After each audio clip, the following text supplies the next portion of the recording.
պարոն Մամիջանյան,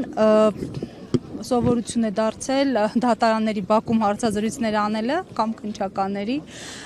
այսօրվա process-ից ինչ ակնկալիքներ ունեք եւ հաշվի առնելով հանգամանքը, որ Սամվել Կարապետյանին վերաբերող որոշում է եղել ընդամենը 1-2 ժամ առաջ, հետ զրկվել է լիցենզիայից, ինչպիսի զարգացումներ եք սպասում։ Տեսեք, ակնկալիքները զրոյական են, բայց դա ոչ մի կապ չունի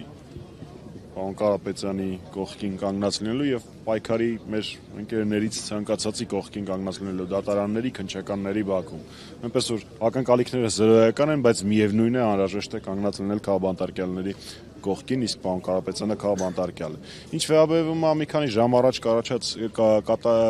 կայացրած որոշմանը հետ լիցենզիայից զրկելու հետ կապված գաղտնիք չի, որ Փաշինյանը բոլոր հնարավոր պետական անօրինական, հակաօրինական լծակներով պայքարում է այլախոհների դեմ, այդ թվում նաև պարոն Կարապետյանի հաշվի առնելով իր ազդեցությունը եւ կշիռը եւ հարգանքը, որ ինքը վայելում է Հայաստանի Հանրապետությունում եւ դրա սահմաններից դուրս։ Ուստի բոլոր հնարավոր միջոցներով ինքը փորձելու է պայքարել, վստահ եմ, որ պարոն Կարապետյանի համար այս ամենը կանխատեսելի էր եւ սրանցից ոչ մեկը, ոչ հեծի հետ կապված զարգացումները, ոչ էլ բնականաբար ապօրինի ազատազրկումը չեն կարող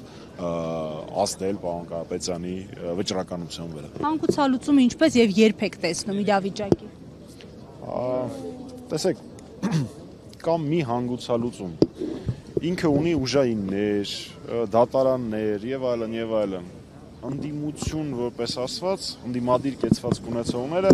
ունեն բացառապես հայրենասեր քաղաքացիների աջակցություն երբ որ բոլորս միասին կարողանանք ցույց տալ Փաշինյանին, որ իրենք փոքր խմբակ են, մարգինալների մի խումբ են, որոնք որևէ անելիք չունեն ներկայացնելու Հայաստանի Հանրապետությունը, այն ժամանակ էլ հանգուցալուծումը կլինի։